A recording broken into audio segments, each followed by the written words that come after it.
Good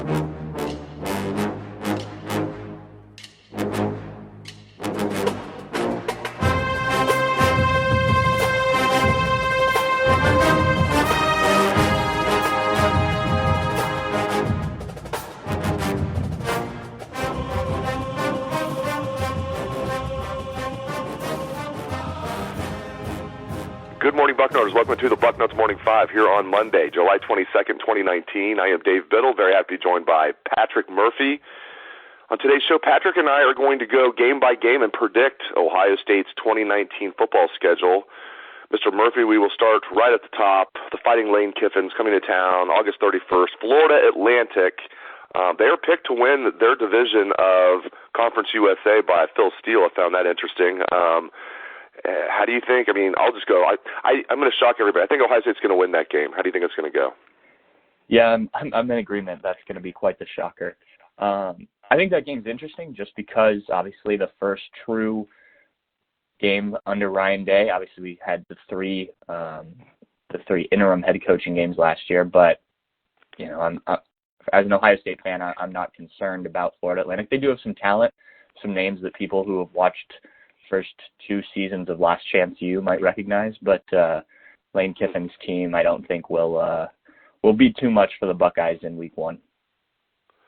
And Cincinnati in week 2 could be interesting. Luke Fickell's got a lot of returning starters from a team that was really good last year. And again, looking at Phil Steele's magazine, he has the Cincinnati Bearcats projected to win the American Athletic Conference, at least their half of it, and play in the championship game for that conference. Great. I'm really happy with the job Luke Fickell is doing down there. Could not be any happier for him. And you're going to have a lot of guys on that team that, for example, Michael Warren, who was Mr. Football in Ohio from Toledo, didn't even get a sniff from Ohio State, and he's down there running the ball really well for Cincinnati. You're going to have a lot of kids from Ohio that didn't get offered by Ohio State, going to be playing in Ohio Stadium. Plus, of course, the Luke Fickell effect. Could the Buckeyes be in trouble in this game, Patrick?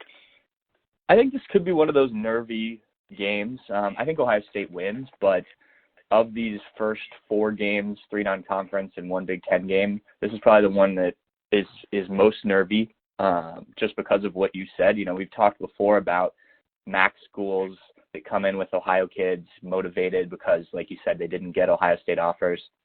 I think Cincinnati's a step above that, and you know we'll be ready to play. I think Ohio State takes care of business, but it wouldn't surprise me if at halftime, you know, that game's a lot closer than Buckeye fans would like it to be, and maybe Ohio State pulls away a little bit. But, you know, these early season games are going to be a test. The new coaching staff, you know, new starters at quarterback, offensive line, linebacker, and I think this one will be the biggest of those tests to kind of see where those guys are in terms of fitting in and being really ready to play Ohio State football. In the following week, I'm with you, by the way. I think Ohio State will win, but it won't be easy against Cincinnati. I mean, They might eventually – the score might look good by the end, but I think there's going to be some nervous moments, and Cincinnati's going to play their A game. Kind of like the last time they played Cincinnati.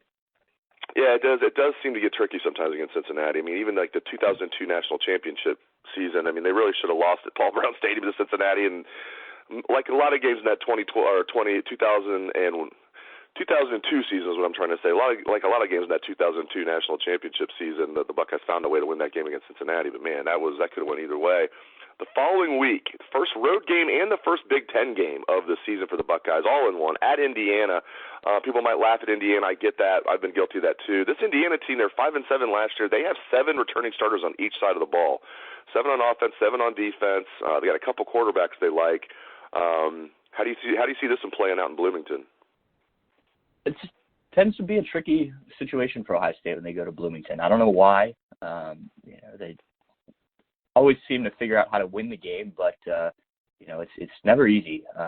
And you know, it wouldn't surprise me if that, again, for the similar reasons as the Cincinnati game, you're still trying to figure out you know, a number of positions. I think this is a similar one where Ohio State pulls away late and it ends up looking fine. But these early games, I mean, I think you really need to use these to figure it out, still find ways to win. I think Ohio State does that, goes 1-0 in Big Ten play. But, you know, I think Indiana, especially if they find a quarterback over the first 2 weeks of the season that they like and they're not shifting guys around at that position. I think they could, again, test Ohio State at least a little bit. And, that could be one of the games where we can really start to see how this defense is going to be, because Indiana's been known to put up some points on Ohio State. So, I imagine they try and test the Buckeyes again, but I think it's a third win and a first win in the Big Ten for Ohio State. The Miami Redhawks come to town the following week. By the way, I do think Ohio State will beat Indiana. I agree with everything you said there. The Miami Redhawks are picked to finish second in the MAC East behind the Ohio Bobcats. My niece, Jennifer, will be a student at Miami University, but she's a diehard Ohio State fan, so that'll be interesting. She'll be rooting for the Buckeyes that day, even though she'll be with her friends from Miami.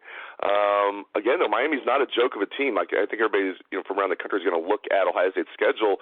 Yeah, some of these teams that don't have brand recognition, they're not going to be competing for top 25 berths or anything like that. But these are good teams. They're not taking Miami to finish last in the MAC, second in their division of the MAC. So again, I think Ohio State's going to blow out Miami, but they're not going to be a terrible MAC team that's going to come to Columbus the fourth week of the season. This is an interesting game because I think Ohio State will win. I do appreciate what Miami has built, but I think because of what's coming the next week, I think this is a game where you really want to be clicking on all cylinders and in the areas that there are question marks. You've had 3 weeks to start to figure some things out. You're back at home after a first road game, first Big Ten game. So, I expect Ohio State and Ryan Day and the new coaching staff to kind of really have things going at this point. This is a game where I think you see a little bit more of what Ohio State's going to be this year. And, I think this could be a game where just because of what they know is coming the next couple weeks with the start of Big Ten play, consistent Big Ten play, that you see Ohio State really put kind of a hurting on Miami. Not a huge blowout, but what you'd expect against a MAC team, even a good MAC team. Then you mentioned the following week, Week 5 at Nebraska. Yeah. You go first. What do you think? Who do you think is going to win this game? This is a tough one. This may be about as tough as there is on the schedule, especially the first half of the schedule. Nebraska is a team obviously getting a lot of hype this offseason. Scott Frost in his second year, Adrian Martinez in his second season at quarterback.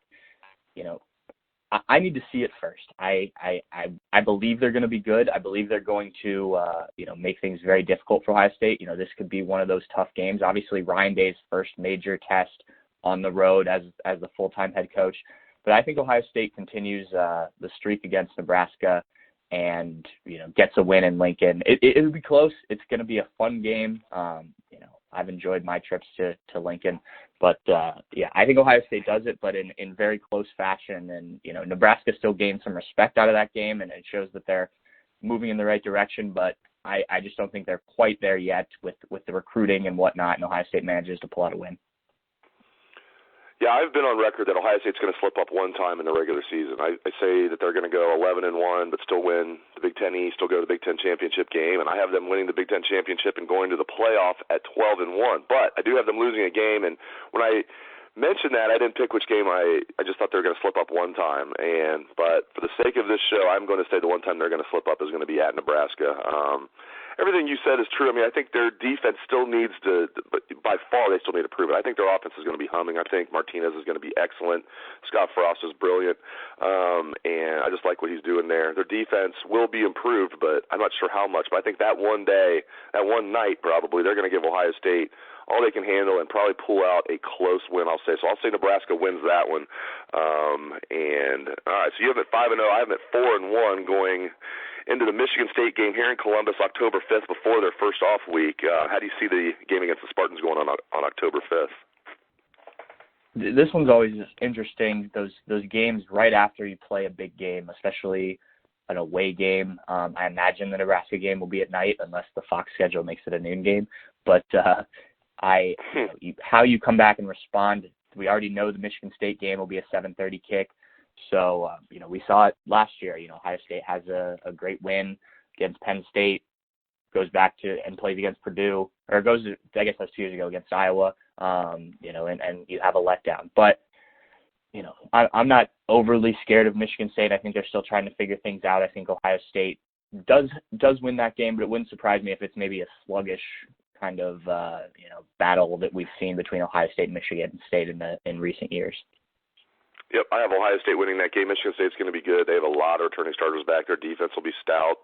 If Lewerke can stay healthy, which he wasn't last year, a lot of people made fun of Lewerke last year, but he was playing with the bum shoulder. He couldn't even throw the football, really.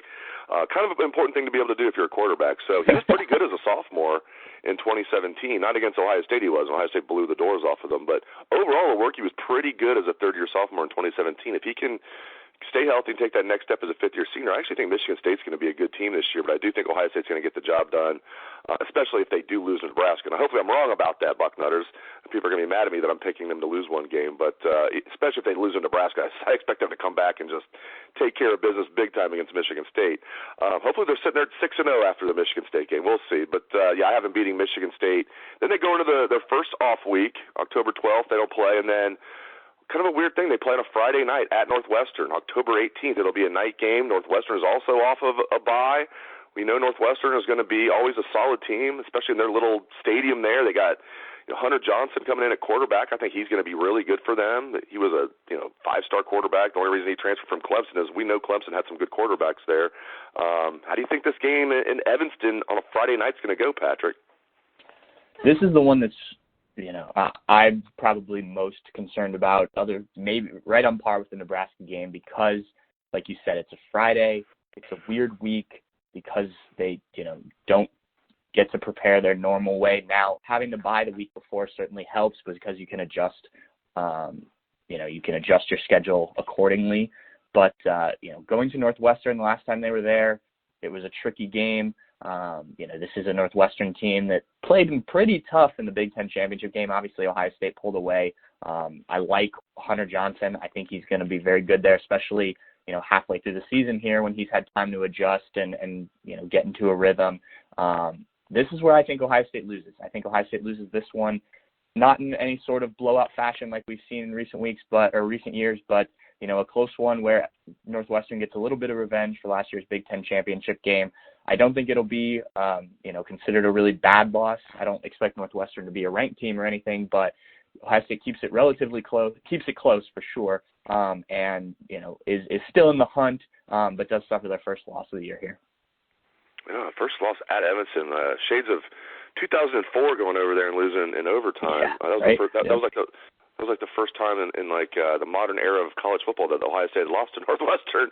I think it was since the early 70s, but it's funny to say the modern era of college football. All right, you have them losing to Northwestern. I have them beating Northwestern, but that's going to be a tough game. There's just no doubt about it. I mean, Pat Fitzgerald had his guys ready to play. Right. I was rewatching the Big Ten championship game, and I mean, not that anybody forgot about this, but Ohio State has the big lead at halftime, and then Northwestern comes out and scores 2 touchdowns, boom, boom, to start the third quarter, and it's like, boom, it's like a 4-point game. And Ohio State then, of course, took care of business, won the game 45-24 in the Big Ten championship. But Northwestern was right there in the third quarter of that game. So at home, it's going to be their Super Bowl. They're going to be ready to play. But I have Ohio State winning a close one in Evanston. Next week, the Buckeyes get an extra day to prepare for Wisconsin. But the very next week, Wisconsin's coming to the Horseshoe, October 26th. Always interesting when the Buckeyes and Badgers get together. How do you see this one shaking out, Pat? It's funny, as I was preparing for this, when we talked about what we were going to do today, I think so many people have talked about, well, they don't have a great non-conference schedule, and the schedule shapes up pretty good for Ohio State this year. And then I get to these games, and I'm like, well, this one could be tricky, and Wisconsin's another team coming in, playing a very different, that Wisconsin style, running the ball. Obviously, they're very talented doing that. The defense is good. I think their quarterback play will be improved this year. One of the best running backs in the country. I still think Ohio State wins this one, but again, I think this could be an interesting contest, probably more interesting than people want it to be. I think the kickoff time for this will be interesting to me because if Fox grabs this one as a noon game, I think that could be kind of a sleepy start, especially coming off of a night game at Northwestern like we talked about. But I do think Ohio State wins. I think they're more talented than Wisconsin, and that'll play out. Yeah, I mean, Wisconsin, they're always going to be able to run the ball, but they lost. I think they only have 2 returning starters on the offensive line, maybe just one, and obviously Jonathan Taylor is arguably the best running back in the country. But Yeah, they have to figure out their quarterback situation. They might be starting a true freshman in Graham Mertz. We'll see what happens with Wisconsin. I think Paul Chryst is like a decent coach. He's like not better than decent. He's okay. He's okay. Then they get another. Ohio State gets another. I have them beating Wisconsin as well. I have them, and then they have another off week, their second off week in what would be November 2nd, Saturday, November 2nd. They're not playing, and then they play Maryland in Columbus, November 9th. First-year coach Mike Loxley revamping that program. How do you see this one playing out? First of all, while I'm sure Ohio State fans are not thrilled about 2 off weeks, how great is this for us that we get 2 weeks of the year where we can just watch college football and not have to worry about covering a game? That's going to be a nice 2-week break. For the game, though, I think, Mike Loxley may be the guy to help turn Maryland around or at least start that process, but I don't see that happening in one off season. Obviously, Maryland played Ohio State very tough last year in down south, but I think Ohio State will be too much for the Terps in this one. I think this is one of those where they walk away with it pretty handily, maybe get some guys in, some of the backups in early in this contest. Yeah, I'm with you. I think it's not going to be a close game, and the Buckeyes are going to take care of business and then some. And then they travel to Rutgers the following week. You're talking about the 2 teams that are picked worst in the Big Ten East. Everybody has Indiana ahead of Maryland and Rutgers. So if everybody that's dogging on Indiana, they're going to be better than Maryland and Rutgers. And like we mentioned, Ohio State has to go there the 3rd week of the season into Bloomington. So anyway, at Rutgers, I like Chris Ash, but this will be, as we were joking, at Big Ten Media Days, making his 4th and final appearance at Big Ten Media Days. Rutgers, Chris Ash. I hope I'm wrong about that because I do like Chris Ash. I'll help the Buckeyes win a national title in 2014. But Patrick, at Rutgers, that could get ugly for the Scarlet Knights. I think the biggest question here is if Chris Ash is still coaching for this game. Has he made it this far into the season before getting fired? And like you said, good guy. We enjoyed covering him. Obviously did some very good things for the Ohio State defense, but stepped into a very tough situation going to Rutgers.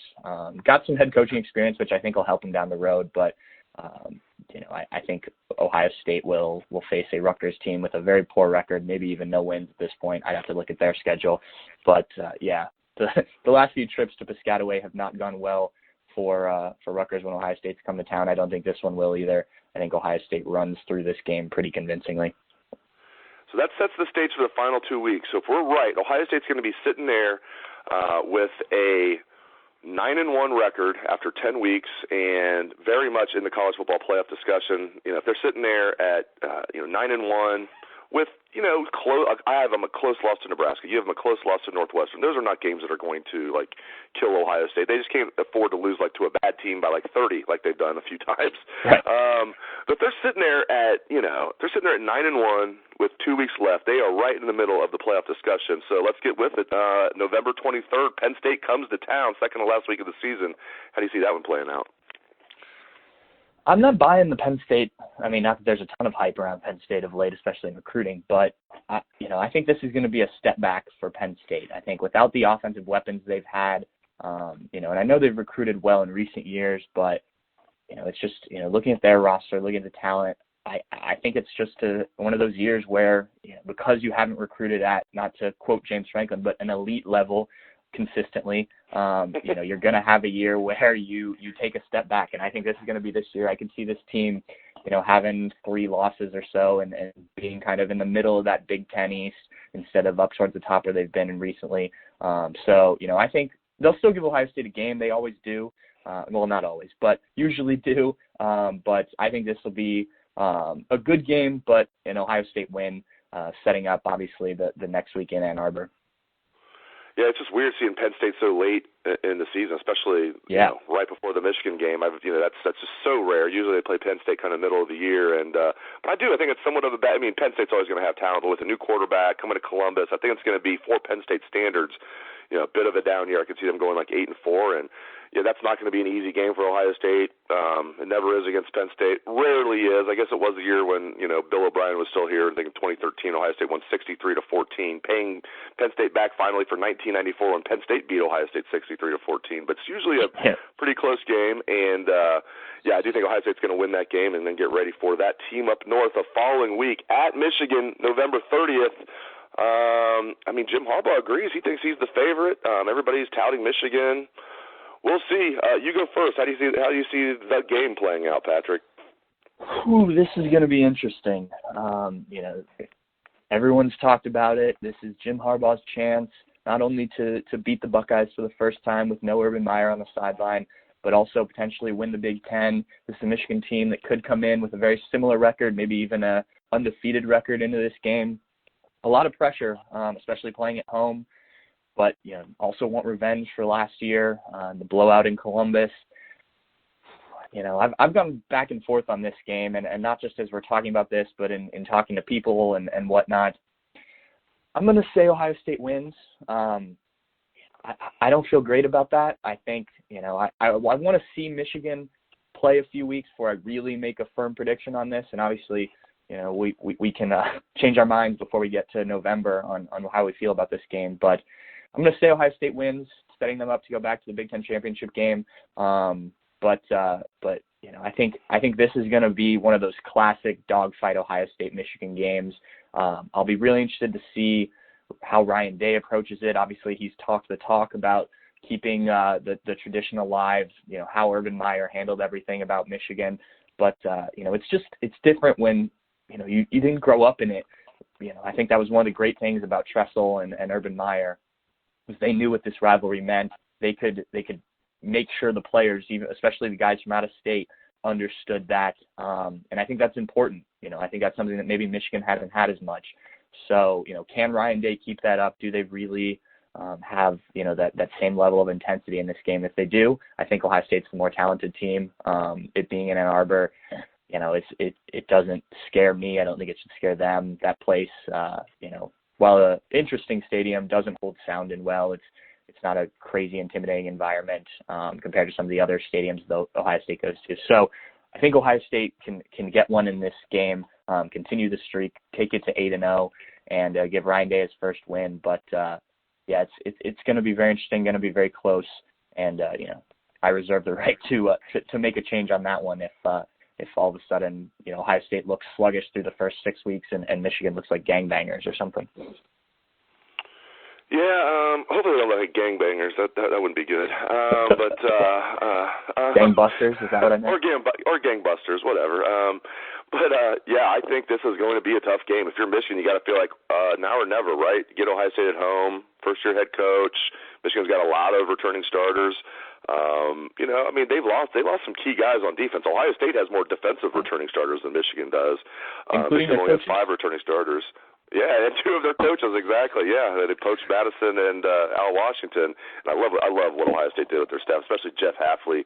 I do think Ohio State's going to win the game, but it'll be like pretty much most the games. It's going to be I'll go in there, pretty butterflies in the stomach, wondering what might happen. But if the Buckeyes are at full strength, I really like their chances to go up there. I think Michigan's overrated. I think people are just thinking, okay, well, it's year 5 and it's year 5 for Harbaugh, and Urban's not there anymore, so let's just pick Michigan. I know people are looking a little more in depth into it than that, but not too much. I really feel like people are just like, they're just assuming Urban's not here anymore. If you break down these rosters and you look at the recruiting rankings of every kid that was on either team, other than this past, the 2019 recruiting class, Ohio State had a much better class. And so those are the kids that are on both rosters. Ohio State has more talent if you buy into recruiting rankings. And even the true freshmen, even the 2019 class, Michigan finished ahead of Ohio State, but Ohio State had a much higher average star rating. So they're going to have some guys come in and play that were 5-star recruits. Michigan will too. Daxton Hill's probably going to start for them. But I think Ohio State's the more talented team. And, barring, Justin Fields and Gunnar Hoke being hurt for that game or something, they're down to Chris Chugginoff. I think Ohio State's going to go up to Ann Arbor and continue the pain for Michigan and win that game. So if they do, Patrick, we have them both at 11-1 after the Michigan game. That would make them, for sure, Big Ten East champs, especially if we only have them losing a crossover game. So do you have them winning the Big Ten championship, and do you have them going on to the playoff? I do. I think the Big Ten championship game it'll be interesting to see who their opponent is. If I'm projecting without doing too much research on other teams' schedules, I think it's likely either Nebraska or Wisconsin. So 2 teams that they've already played this year, which is tough. Going against a team for the second time is never easy. Now, if you're right and the Nebraska loss is their only loss, that's a lot of motivation going to the Big Ten championship game. If I'm right, you're going to have to beat a Nebraska team twice, a Wisconsin team twice. So, but I think, like I said, in both those games, I think Ohio State's the more talented team. So I think they win the Big Ten championship game. And even if they play someone else, I think if it's not either of those two of the bigger powers from the West, they'll be fine. The playoffs will be interesting. I think then you get into matchups and a little bit more game planning because you have so much time. And from there, it just kind of depends on how things are shaken out around the country. But, I do think this Ohio State team has the talent. It's going to be very dependent on Justin Fields' development and that offensive line. I think that's where I'm most concerned.